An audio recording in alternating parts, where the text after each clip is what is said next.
contre les Philistins.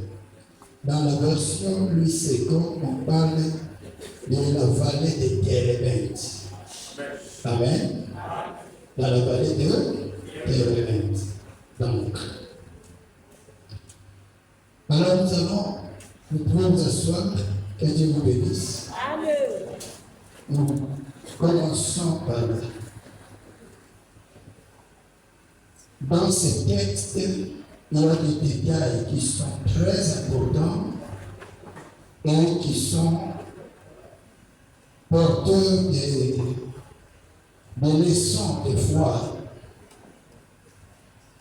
Des détails qui nous amènent ou qui nous amèneront à l'œuvre de la croix accomplie par Jésus-Christ. Des détails qui doivent réveiller notre sens de responsabilité par rapport à notre foi. Parce qu'il faut noter que de toutes les choses, toutes les richesses, tous les biens que nous pouvons avoir, la chose la plus précieuse pour nous, c'est notre foi. Amen. Vous devez traiter minutieusement votre foi. Vous devez jalousement veiller sur votre foi.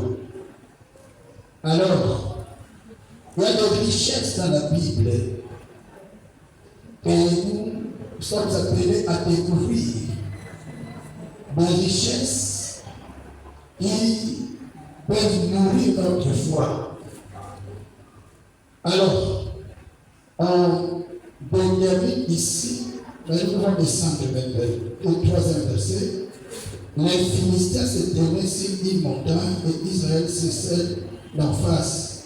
La vallée se séparait. Un homme sortit alors du camp des Philistins. Il s'avança entre les deux armées. Il s'appelait Goliath, venait de Gath et mesurait environ 3 mètres. Là, on dit 6 coudées et un enfant. Amen. Et ici, on précise environ 3 mètres. Il avait sur sa tête un casque d'airain. Ici, on dit de bronze. Et bronze et airain, c'est la même chose. Amen. Et il portait une cuirasse à écailles en bronze qui pesait près de 60 kilos. Amen. Là, on dit 5000 cycles. Et ici, on donne la précision en kilos. 60 kilos.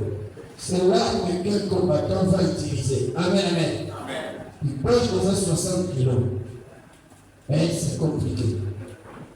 Il avait des jambiers en bronze et tenait un javelot en bronze en bandoulière.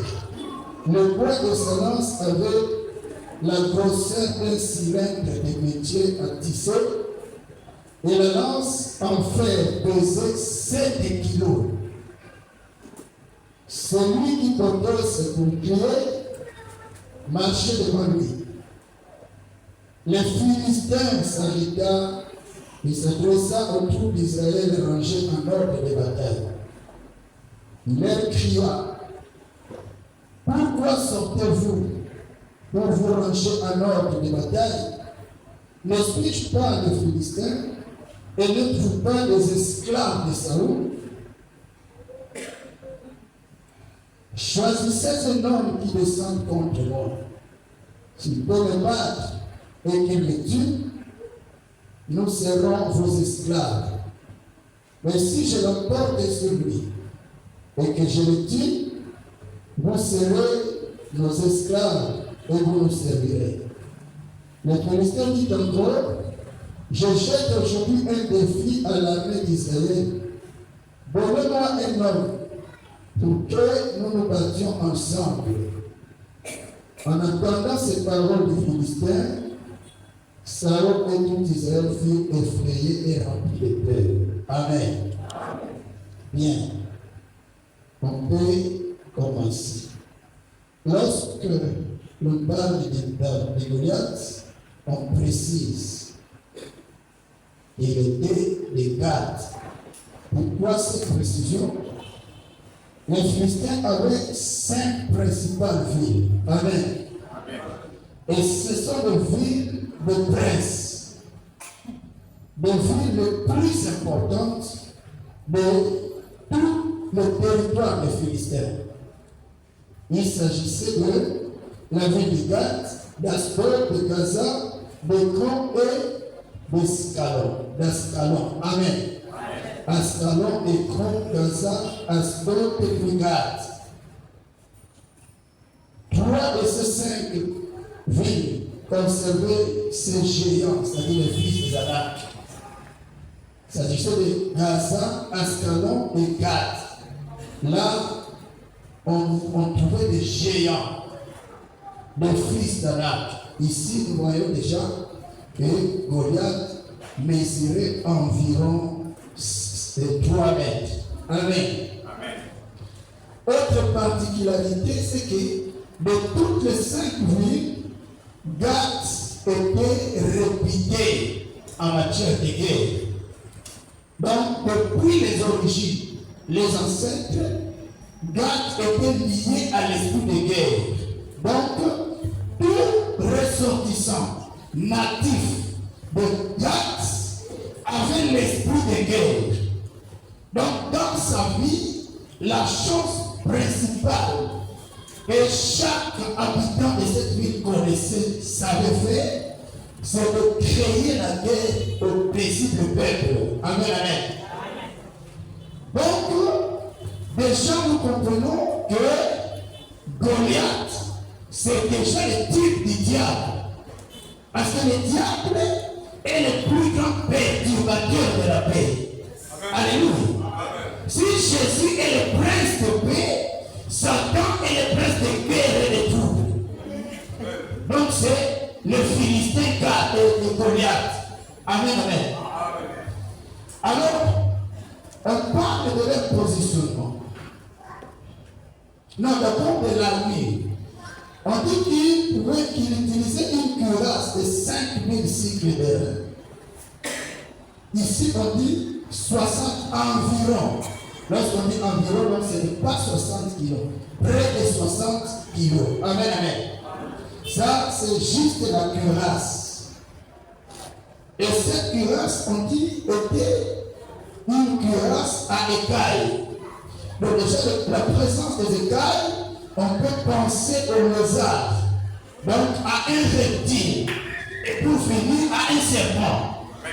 Donc c'est le diable aussi. Amen, amen. Donc il avait quand même des traits qui le rapprochaient de Satan. Amen. Bien.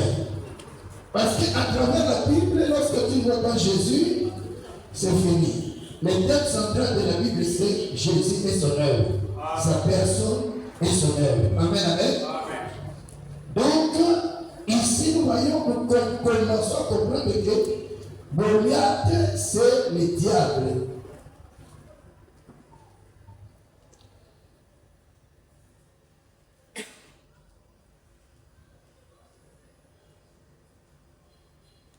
Donc, c'était tout un petit parce qu'il y a ce trait-là dans sa cuirasse qui avait des écailles et qui fait référence à un lézard. Et le lézard, c'est un reptile. Le reptile, c'est un serpent. Amen, amen. Et on dit que la pointe de sa lance pesait 60 cycles, de 600 cycles de fer, environ 7 ou 8 kilos. Donc la lance, c'est 8 kilos. Bref, son armure était difficile à manier.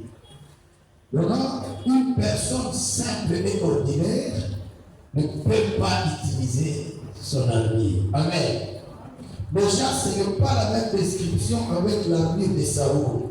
Mais lorsqu'on dota David de l'armure de Saoul, il n'avait pas pu se déplacer. Et il a dit, je ne suis pas accoutumé à ceci. J'ai une autre procédure de guerre. Amen, amen. Mais maintenant, de toutes les armes qu'on a trouvées dans la Bible, Celles de Goliath, non, là, on les a trouvées nulle part ailleurs encore. Donc Goliath était unique à son genre. Personne ne peut le remplacer. Alléluia. Dans toute la Bible, dans toute l'histoire de la Bible, les géants Goliath, sa description, la rage et comment il a terrifié Israël, aucun géant, aucune personne ne pourra s'égaler, ne pourra prendre sa place. Exactement, Satan peut avoir des serviteurs, mais personne ne peut prendre la place de Satan. Mais Satan, dans son temps du mal, il est unique à son genre. Et Jésus aussi, dans son temps du bien, est unique à son genre. Alléluia. Donc c'est très important pour que nous puissions tenir en compte de tous ces détails. Voilà. Donc il était unique à son genre. Notre Dieu également est unique à son genre. Voilà donc ce qui a fait que Goliath se présente comme le Philistin. Amen. Amen. Il dit aux enfants d'Israël au pluriel, vous êtes des esclaves d'Israël. Ne suis-je pas les Philistins? Donc il s'attribue l'absolutisme. Amen. Amen. C'est un absolu. Lui, il est à part. Les peuples philistins existent, mais moi, Goliath, je suis moi. Amen. Alléluia. Donc c'est l'absolu de son camp. Et ça, c'est le diable, parce que comme ces attributs, l'absolutisme appartient à Dieu. Et celui qui essaie d'imiter, qu'on appelle même le Dieu de ce siècle, c'est le diable.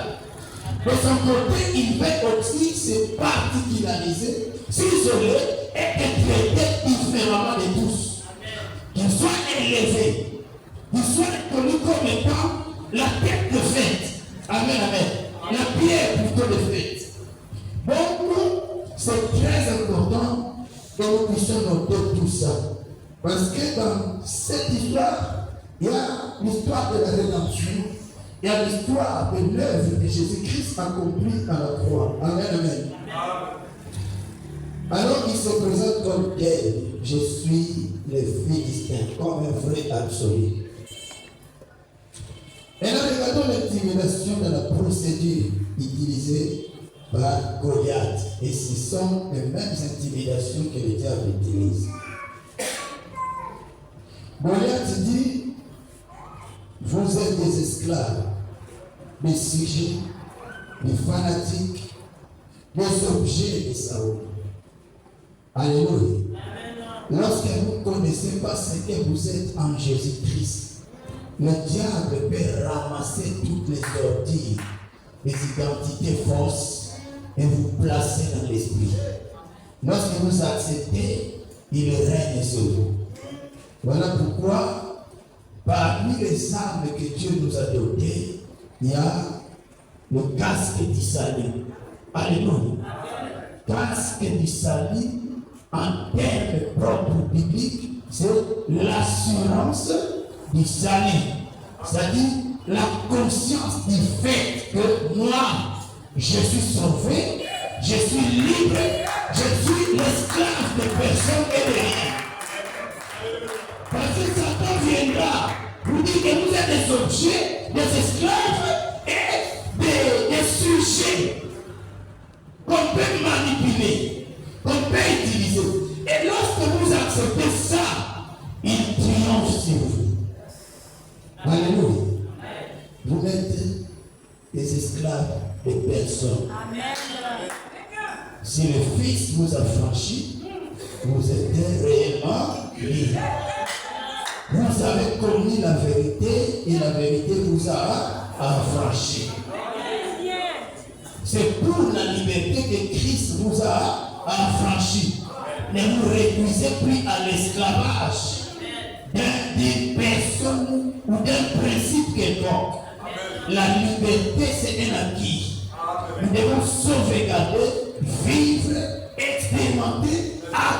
réaliser et activer cela dans notre vie quotidienne. Quand je sors le matin, je sais que moi je suis libre. Et il n'y a plus de condamnation pour ceux qui sont en Jésus-Christ. Et Paul dit qui vous condamnera et qui vous accusera, car Christ vous a justifié. Alléluia. Mais Corinthiens se présente dit vous êtes des esclaves. Vous comprenez cela? Vous êtes des esclaves. Et lui-même dit, quand je vais tuer votre représentant, vous serez nos esclaves. Et vous nous servirez. Alléluia. Refusez cela catégoriquement au nom de Jésus. Amen, amen. Ne retournez pas pour devenir esclave du véritable Goliath qui est le diable. Voilà. Donc, c'est ça.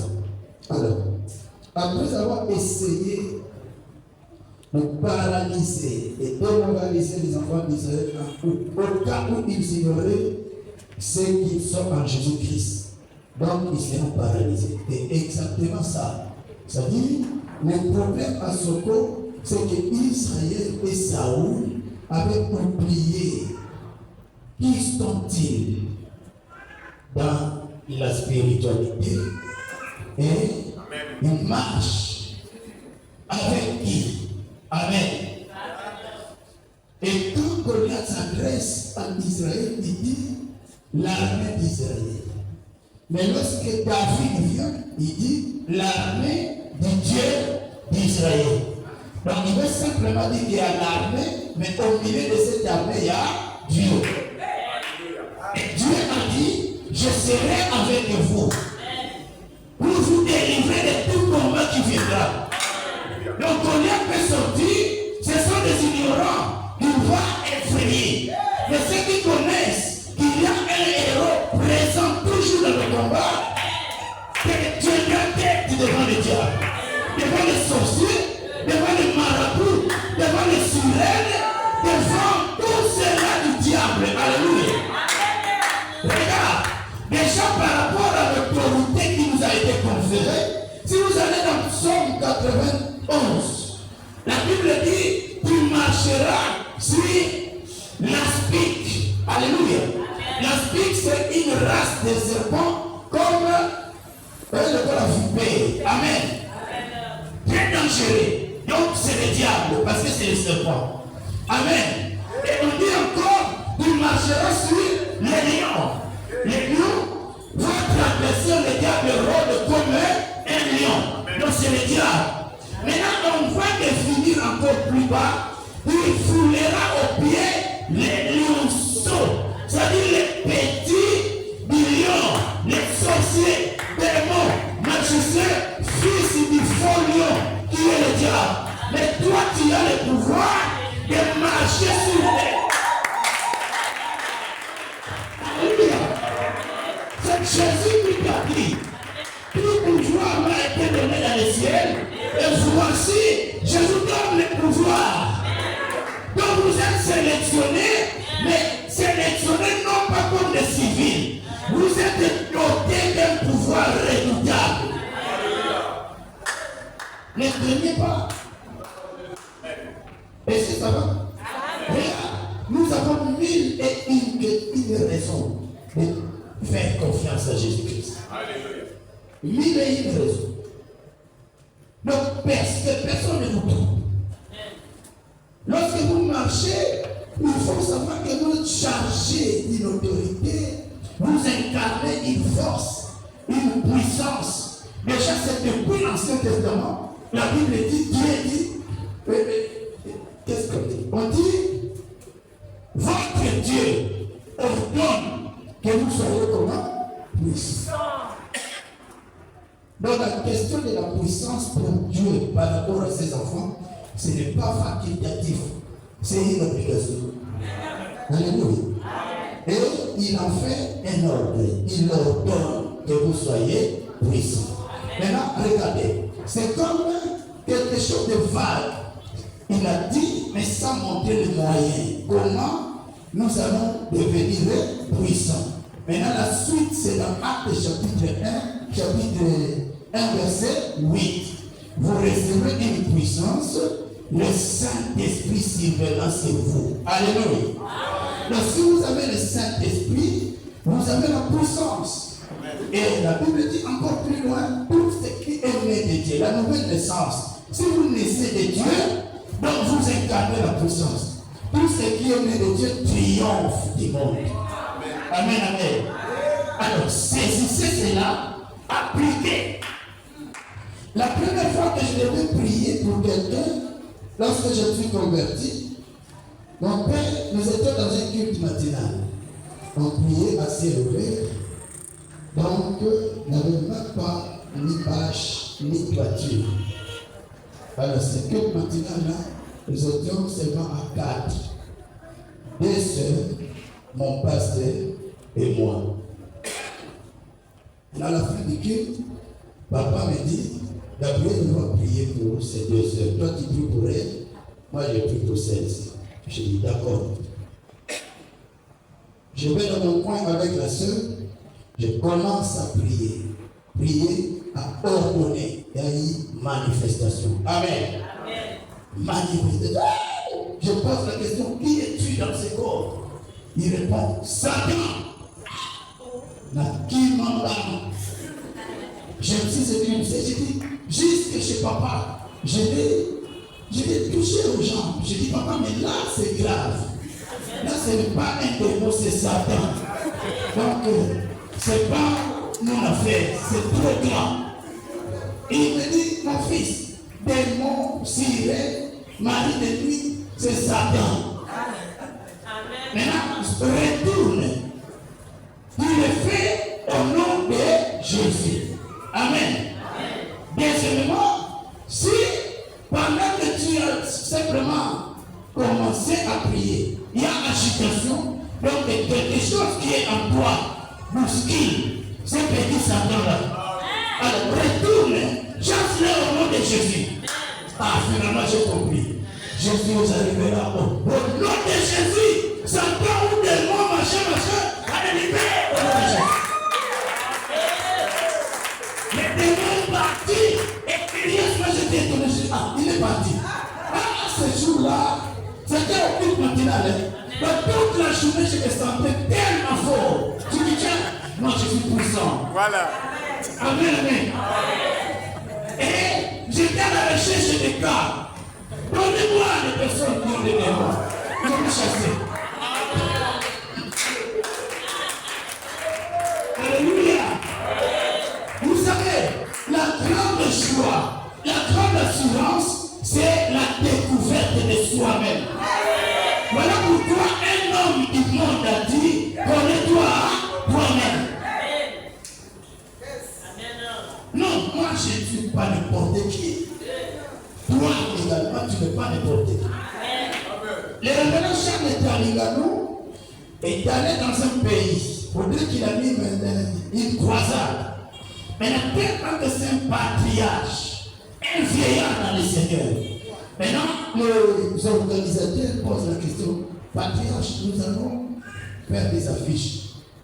Quel titre nous devons mettre? Archibishop. Il dit non, si vous mettez archibishop, vous me diminuez. Mais qu'est-ce que vous prenez? Maréchal. Il dit non, ça aussi vous me diminuez. Il dit Charles d'Israël. Il dit non, ça aussi c'est diminué. Il dit donnez-nous n'importe quel titre. À ton rang, on va mettre, tout le monde va accepter. Il dit écrivez Charles Terminalo, fils de Dieu. Alléluia. Il dit il n'y a pas une position plus crainte dans le monde des esprits si c'est la position du fils de Dieu. À tous ceux qui l'ont reçu, qui ont crié à son nom, ils sont devenus fils de Dieu. Alléluia. Mais la parole de la nature. Alléluia. Les chiens, la nature, chien. Quand un chien donne naissance à un chien, ce petit-là, il est dit chien. N'est-ce pas? Quand un cafard donne naissance à un cafard, ce petit-là est un cafard. Donc lorsque Dieu donne naissance à des petits, ces petits-là sont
provision sur la terre.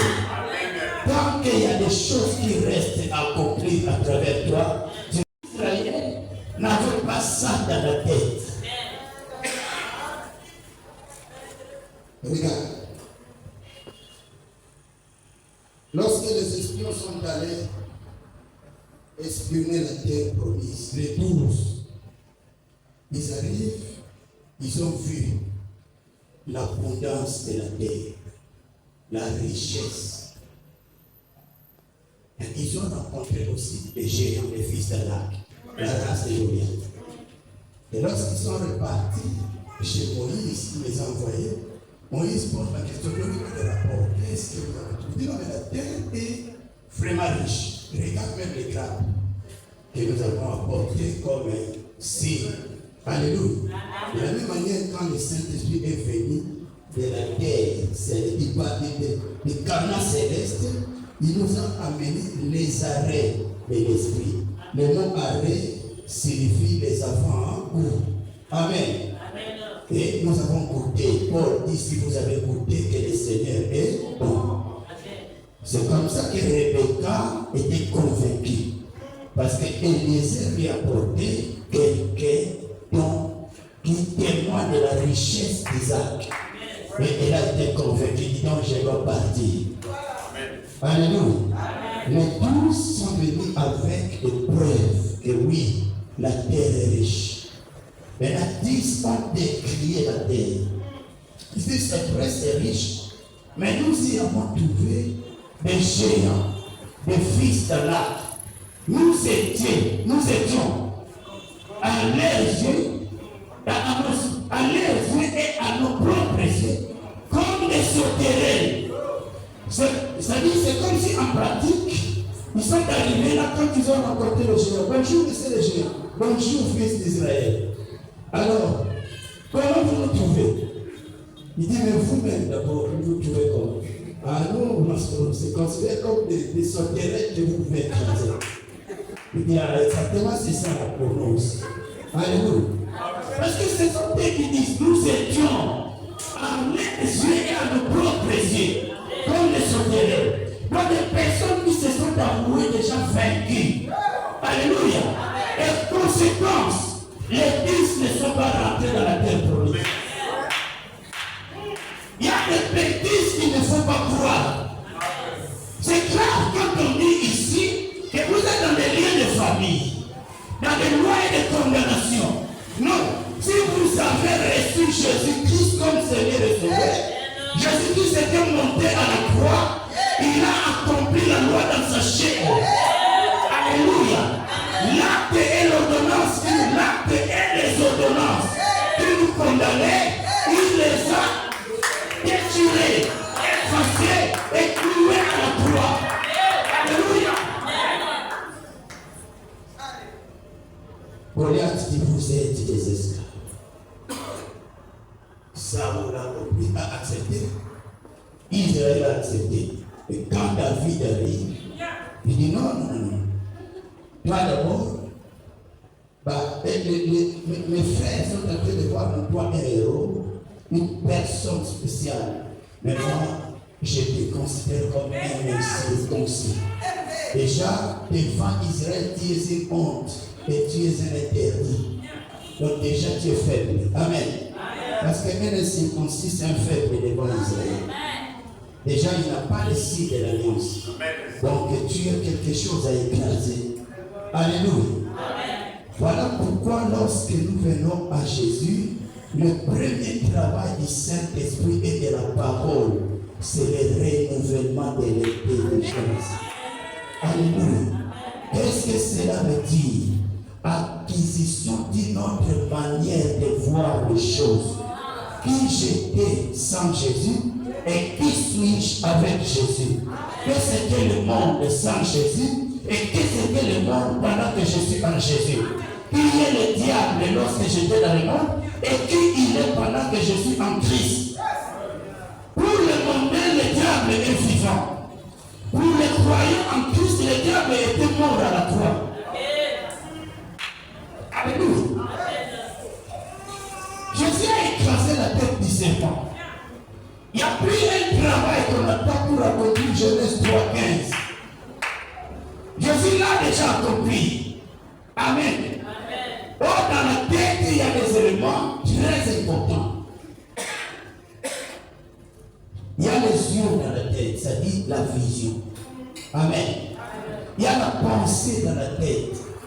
C'est-à-dire, le diable a perdu sa tête pour nous. Notre Seigneur Jésus-Christ, le divin David, a coupé la tête du diable. Alléluia. Donc, du coup, il n'y a pas une idée du diable qui peut venir encore rentrer. Alléluia. Pour nous, le diable a cessé de penser. Il n'y a plus de philosophie du diable, il n'y a plus de pensée du diable, il n'y a plus des enseignements du diable, il n'y a plus de conseils du diable qui peuvent tenir. Parce que pour nous, Satan avait perdu sa tête.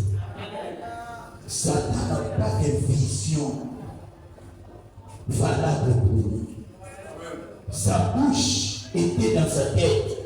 Il n'y a aucune parole venant du diable que moi je veux croire. Parce que pour moi, Satan n'a plus de bouche. Amen, amen. Lorsque vous vous tenez dans ces choses, vous devenez les plus têtus du monde. Est-ce que ça va?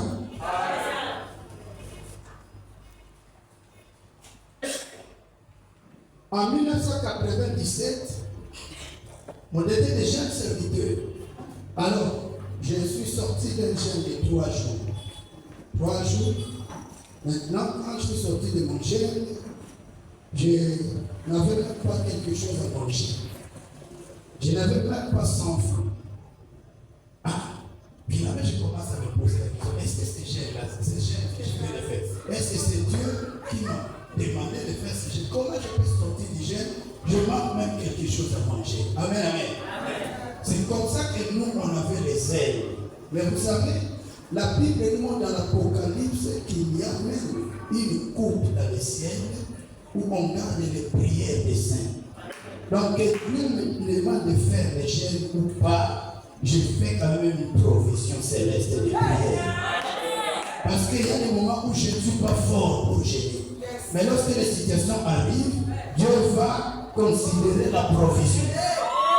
Amen, amen. Ah, je suis consolé, je dis bon, que Dieu me donne l'ordre de jeûner ou pas, moi-même je dois travailler parce que c'est l'exercice de la piété. Amen, amen. Maintenant, quand je sortais dans le jeûne, je me suis dit bon, j'ai mes frères là-bas au fond de vous, je vais quand même aller voir mes frères pour qu'ils me cherchent mes fils de 500. Je partais tranquillement, mais reconnaissant faible. Faible. J'ai dit bon, je ne savais pas ce que je portais en moi. Alors, lorsque je traverse dans la rivière, devant une parcelle ouverte, il y a un papa qui sort comme ça pendant que moi je suis en train de passer. Je tourne mon regard, je le regarde, il s'est mis en colère. Imbécile, Noki, c'est un moment qui non. C'est pour moi. L'autre part la main de vous. L'autre, c'est pour moi. Et, mais je dis, mais qu'est-ce que j'ai fait à ce papa? Je pose la question chez les autres, mais qui est-il? Dit, non, mais lui, c'est le juge du tribunal des sorciers de Vonfou. Moi, je dis, oh, mais il a peur de moi comme ça. C'est ce jour-là quand j'ai compris, non, moi, je suis dangereux. Alléluia. Ce n'est pas que je faisais la prière d'autorité. Ce n'est pas que je lui envoyais le feu. Je passais pour moi comme un faible. Je l'ai simplement regardé sans avoir quelque chose dans mon imagination. Mais je ne sais pas qu'est-ce qu'il a fait. Alléluia. Frère, vous êtes puissants. Alléluia. Vous portez le Tout-Puissant en vous. Si du moins vous êtes en Jésus-Christ et que Jésus est en vous, Goliath n'a pas des injonctions. Goliath n'a pas une philosophie paralysante. Alléluia. Ne croyez pas à son mensonge. Ne croyez pas à ses fables. Alléluia. Dites avec moi, je suis fort. Dites, je suis puissant. Dites, j'ai l'autorité. Dites, je suis chargé du pouvoir. Dites, je vais influencer dans le monde spirituel.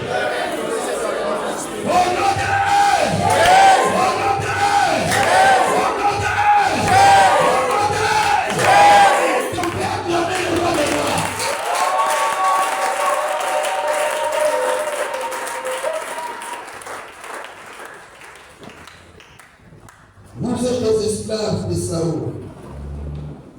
Et il dit, dans 1 Samuel 17, verset 10, je jette à ce jour un défi à l'armée d'Israël. Goliath ne voyait qu'une armée simple des hommes. Et lorsque David vient dans le verset 26 et dans le verset 36, pour David, ce que Goliath faisait était une insulte. Et c'est contre l'armée non d'Israël, mais du Dieu d'Israël qui était au milieu d'Israël. Amen, amen.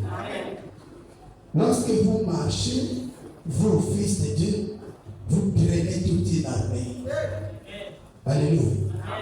Regarde, il y a des choses et il y a des circonstances, il y a des moments où Dieu lui-même s'engage dans nos situations. Amen.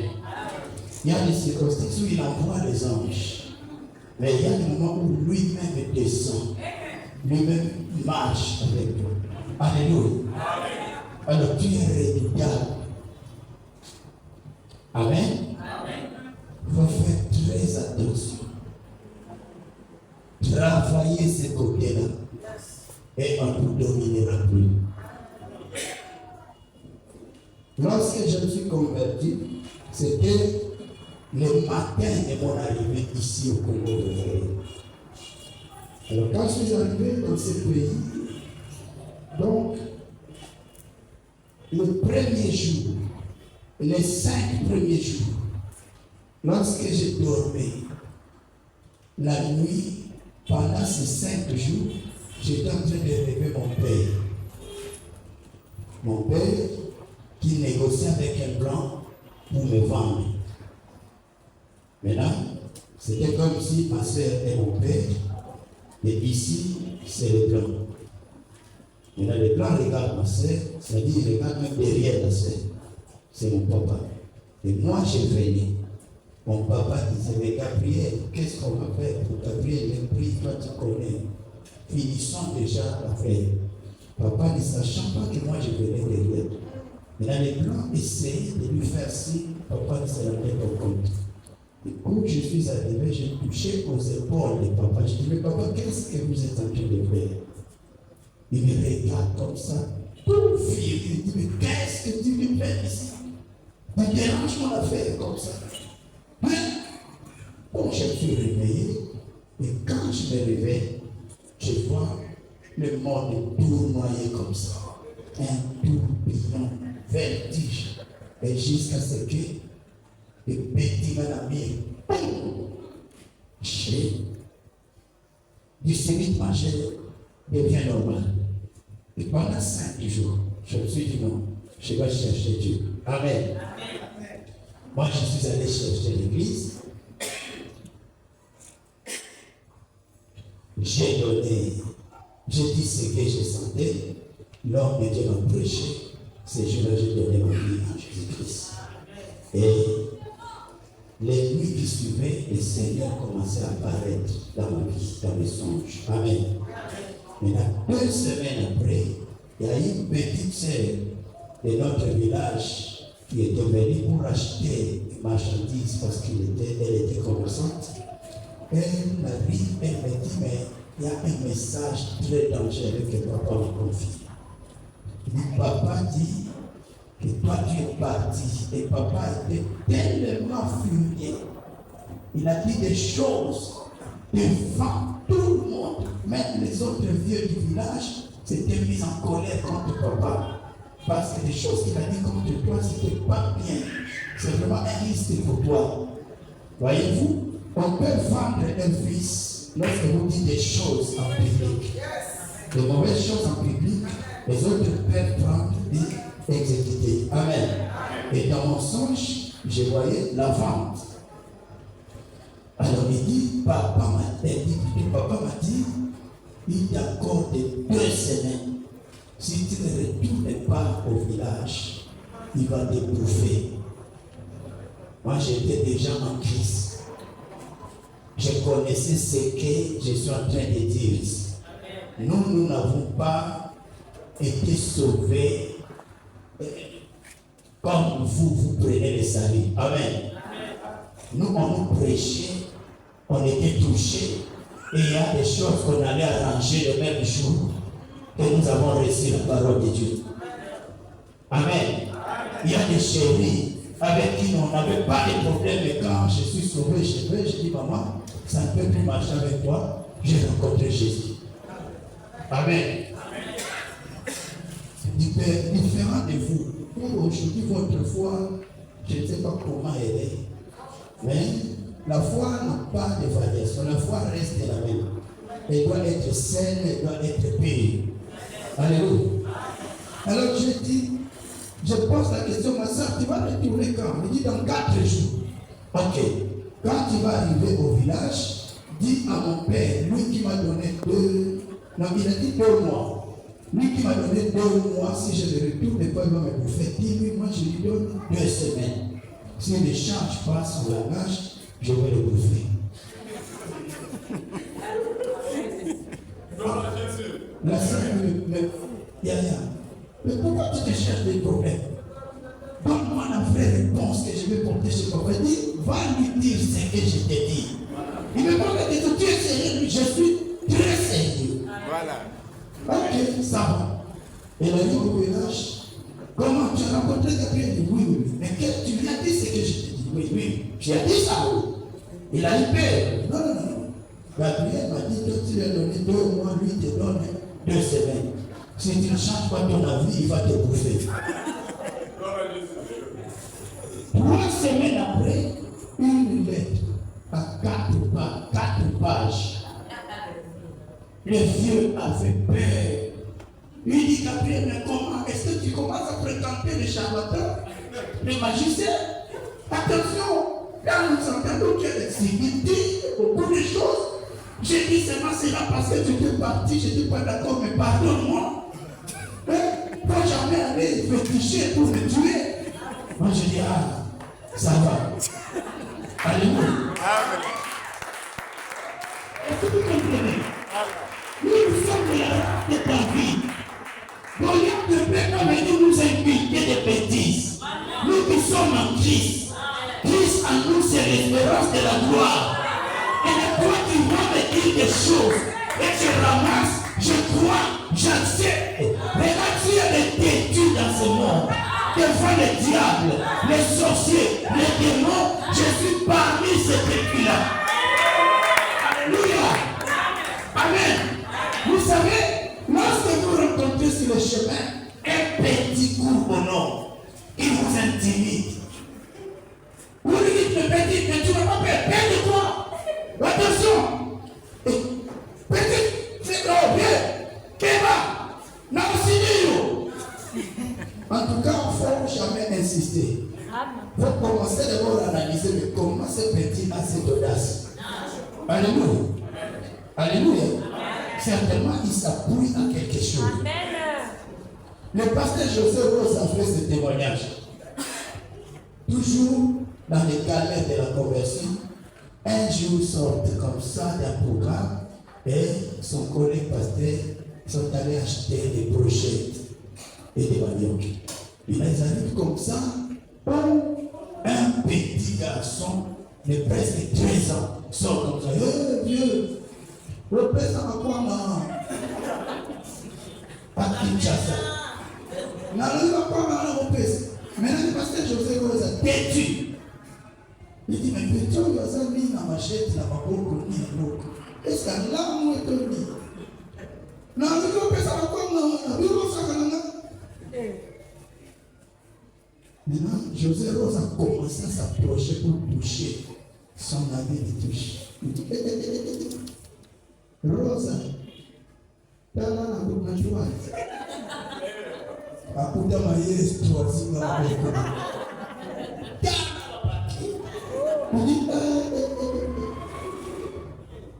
Wewe pesa wako anatoa pesa tena. Joie.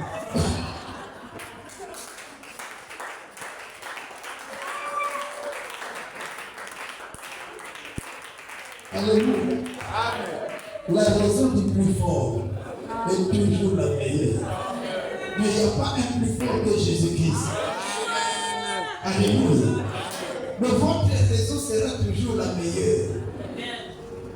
Et Paul dit, est-ce que la nature ne vous enseigne pas? Amen. Amen. Donc c'est ça. Ça, c'est trop difficile pour les croyants. Parce que, voilà pourquoi la Bible insiste sur l'assurance du salut, le casque du salut. Et Paul parle même qu'il y a des personnes qui se sont bâties des forteresses. Et les forts combats spirituels cherchent des forteresses en dehors de l'homme. Mais ce que Paul parlait, c'est tout dans l'esprit, dans la tête de l'homme. Alléluia. C'est-à-dire des préjugés, des philosophies, des idées préfixées, battues, acceptées avec toute la confiance, mais des fausses philosophies. Alléluia. Il parle de forteresses et des auteurs qui s'élèvent contre la connaissance de Christ. Alléluia. Mais lui dit, nous sommes capables, par la puissance de l'évangile, de renverser ces forteresses. Et lorsque notre obéissance à la parole sera complète, nous allons même punir toute désobéissance. Et c'est ça le problème. Il y a l'évangile, les faux combats spirituels que nous avons rencontrés. Nous-mêmes, on vous prêche ça. Parfois, il y a une constance, je dis, mais je dis quelque chose. Mais selon la saine doctrine, ça ne cadre pas. Mais on se trouve à l'équipe à sous. Parce que nous avons trouvé ça. Et ceux qui nous ont prêché cela sont des vieillards, de grandes figures de bulldozers. Alléluia. Et c'est là aujourd'hui, nous ne sommes pas trop vaincus à cause de ce manque de positionnement intérieur. Alléluia. Donc, Goliath n'était pas pressé à frapper avec l'arme physique. Goliath est intoxiqué. Goliath tentait de voir s'il y avait quelque chose dans la tête des Israélites qui devaient faire leur force, qui devaient le repousser. La Bible dit résister lui avec une foi ferme. Et il fera quoi? Il fuira. Amen. Regarde, c'est la même scène dans le désert, dans les jardins d'Éden. Satan, parfois, ne veut pas connaître la connaissance, mais il veut connaître la révélation de la connaissance.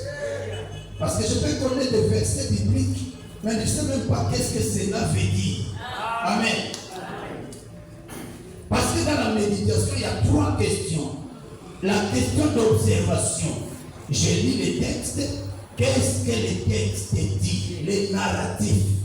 La dimension littérale du texte. L'histoire. Considérant grammaire, orthographe, tous ces détails. C'est-à-dire Dieu d'abord dans la dimension de la lettre. Alléluia.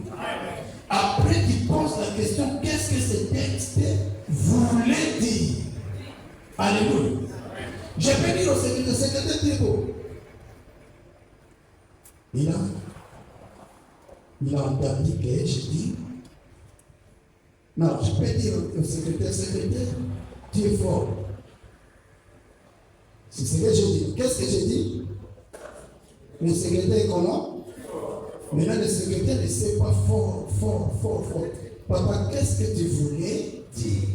La première question, papa, qu'est-ce que tu as dit? J'ai dit, tu es fort. Et papa, qu'est-ce que tu voulais dire?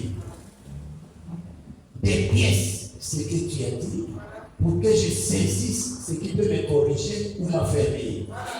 Amen, amen. Maintenant, lorsque Satan arrive chez la femme, il dit, il n'a pas dit si l'Éternel a dit. Parce qu'il sait que la femme peut saisir ce que l'Éternel a dit. Mais il lui pose la question de l'Éternel a-t-il réellement dit? Donc, sortez de la lettre, montrez-moi la révélation.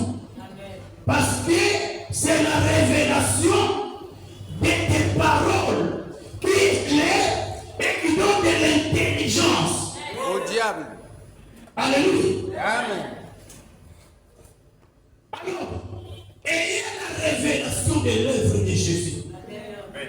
Vous serez heureux. Vous serez blindés et protégés. Et lorsque Dieu rencontre un fils qui a la révélation, Dieu tressaillit les choses. Que disent les hommes par rapport au monde? Les autres disent, tu es le prophète, Jean-Baptiste, Jérémie. Mais vous qui marchez, qui mangez, qui dormez avec moi, que dites-vous? Silence. Pierre se lève. Tu es le Messie, le Fils de Dieu vivant. Alléluia. Jésus tressaillit de joie. Et il dit à Pierre, tu es heureux. Simon, fils de Jonas. Donc le premier pas du bonheur, c'est accéder à la révélation de l'œuvre de Jésus-Christ, de sa personne, de ce que tu es devenu en Jésus-Christ. C'est le bonheur le plus ineffable. Alléluia. Une telle personne ne tremble pas, ne bouge pas, n'est pas intimidé par tous les mouvements de ce monde. Avant que Pierre ne connaisse profondément Jésus, il était Simon, fils de Jonas, qui veut dire versatile, ou encore un roseau agité par le vent. Mais lorsqu'il a la révélation, il dit tu es Céphas, la pierre, la stabilité. Alléluia. Quand on a la révélation, on est stable. Les gens peuvent bouger, susciter des mouvements, aller de gauche à droite. Nous restons dans la parole et on ne perd de personne. Que le Seigneur vous ouvre cela. Que l'Esprit Saint fasse ce travail dans l'Église. Et l'Église ne sera pas manipulée. Alléluia. Il y a même des leaderships de manipulation. Ici, je regarde l'homme de Dieu est chef, serviteur, père, ami. Et il conduit et dirige, place son autorité dans la simplicité. Alléluia. Il y a d'autres églises où vous ne pouvez pas l'appeler le prophète Pierre Vimalin. Pour ces leaders-là, c'est un blasphème. Alléluia. Il est père. Je peux l'appeler Gadi, mais il est prophète aussi. Alléluia. Je vous vois saluer le prophète debout, les autres sont là, il vous tient la main. Alléluia. Mais sous d'autres cieux, ils n'ont même pas fait le travail que cet homme a fait. Il faut s'agenouiller pour le saluer. Moi, avec la connaissance que j'ai, ça marche. Alléluia. Est-ce que Papa Vimalin est insatisfait de ce que vous êtes devant lui? Non. Il est satisfait. Il est content. Il sait que mes enfants me respectent. Alléluia. Mais il ne peut pas vous asservir. Il ne peut pas vous tyranniser. Parce que c'est ce que Jésus a dit. Il dit les chefs de ce monde les tyrannisent et les asservissent. Il ne peut pas être ainsi au milieu de vous. La tyrannie, l'asservissement, pour faire sentir l'autorité, chosifier le peuple que nous commandons. Amen, amen. Et lorsqu'on a la révélation, on n'a pas peur de ces choses. Amen. Goliath va intimider. Est-ce qu'on peut acclamer le Seigneur?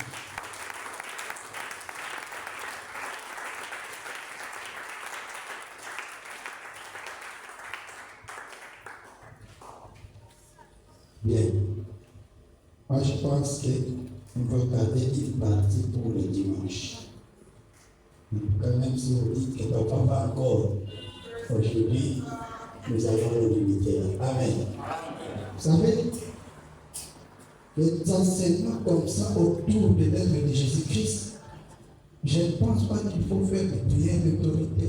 Nous allons chasser, nous allons briser. Après les enseignements comme ça, c'est l'adoration. N'est-ce pas? C'est soit la louange ou l'adoration. Allez, faites-nous le travail. Amen. Adorons Jésus-Christ pour l'œuvre qu'il a accomplie, pour ce que nous sommes devenus en lui. Alléluia. Nous sommes chargés du pouvoir et de l'autorité. Nous sommes puissants en Jésus.